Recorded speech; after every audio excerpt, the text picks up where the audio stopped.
It's Mack June TV.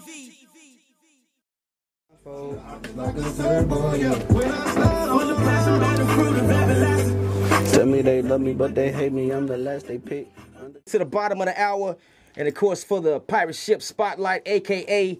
the official artist outlet for the takeover, we got Yxng Stov in the building. What's up with it, man? Man, what's good? Man, glad. What's poppin'? Hey, you are popping all around. Man, hey, I just let y'all say it. I don't say nothing. It's more people that's asking, can I hook you up with Stov? Can you hook me up with Rob? Can you hook me up with Stov? I gotta hook up. I get that every day. That is crazy. And I'm not talking about Oklahoma City. What? I'm talking about everywhere. Arkansas, Texas, a couple of people from California, one from the Bay Area. That's crazy. People are noticing you, man. Clubhouse. I'm on Clubhouse. Yeah. And I'm talking to people, and I'm critiquing music, and people are tapping in and catching up, and they'll say, "Oh, wait a minute." It click after about 10, 15 minutes in the conversation. They go, "Oh, wait a minute. OKC.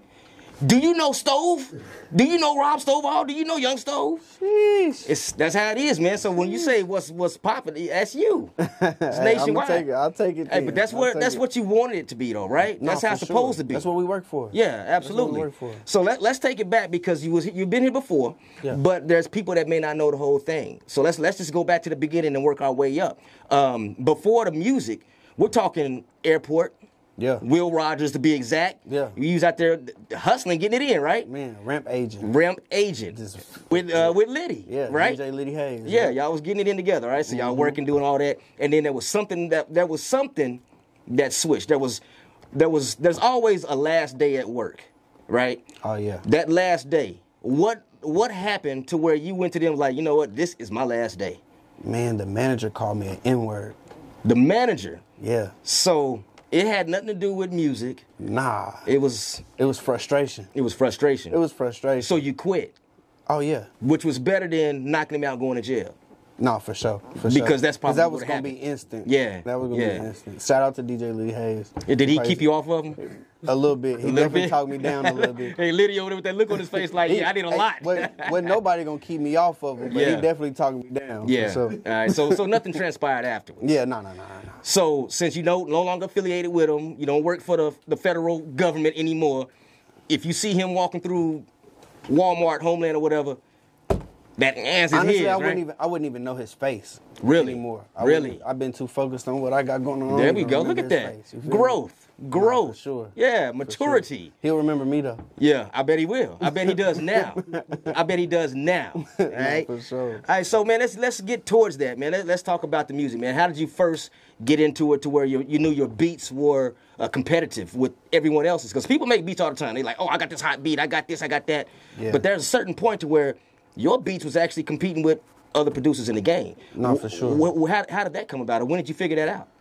I really figured it out like way before like the bigger stuff that started coming my way. Okay. Shout out to a couple of my friends from Kansas City. They kind of put me on game as far as like helping me put my beats online, you know what I'm saying, putting them on, there was a website called SoundClick at the time. Yep. And our beats on there would be like top 10 all the time. Like, so you knew it was something there, right? Yeah, they was putting me on game a little bit. I was already teaching myself, but once they taught me like proper terminology for certain things, I was able to like look up exactly what I needed to learn and then turn me up and then, just moving and grooving after that. So after that, that's when I guess that's about the time where all the live streams started coming in, where you started making your beats and everything. I started feeling more confident. And, I'm on live every day. I'm cooking up. I'm making stuff from scratch. I'm trying to find creative ways to make my beats just to catch the attention of people.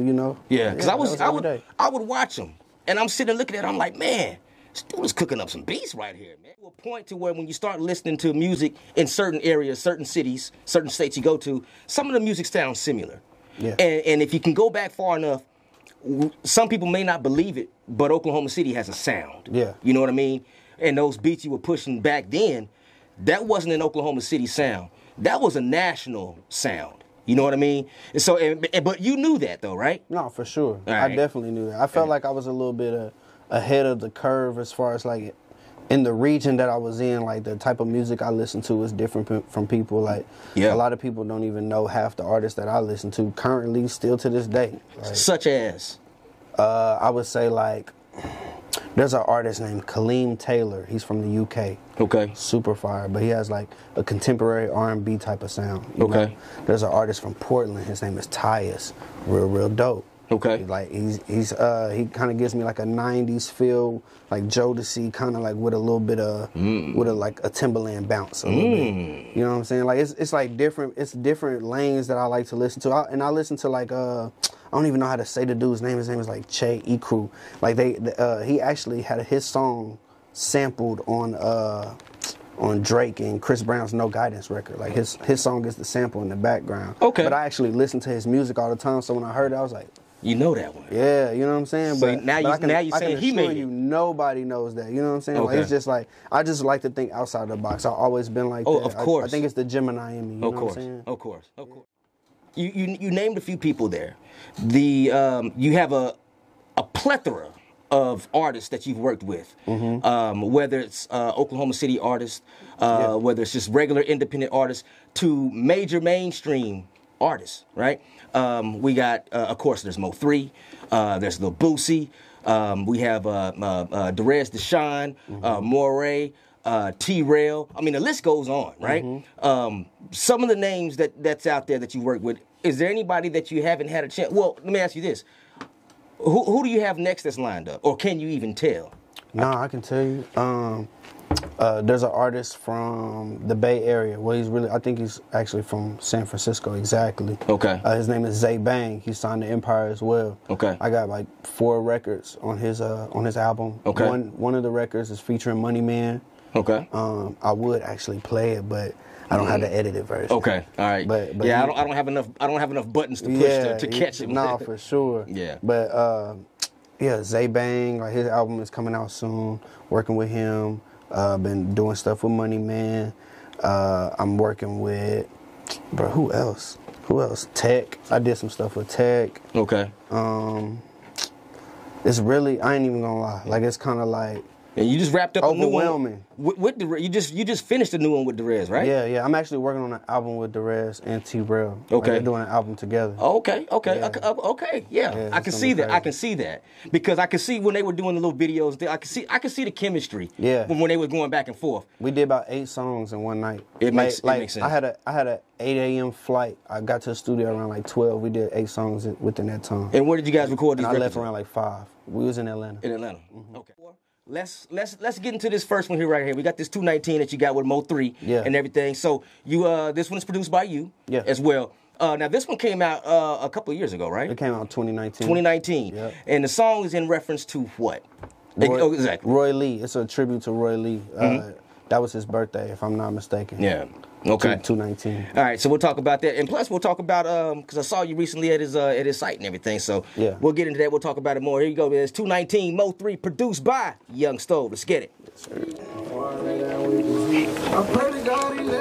Yeah. I done have a bad dream. I kind of wanted to throw in some stuff in there that we didn't talk, I didn't say like last time. You know what I'm saying? Like different stuff, but all that stuff is. He's a blogger, but he seen that video, so he know that I'm about what I'm talking. We ain't got no edited song.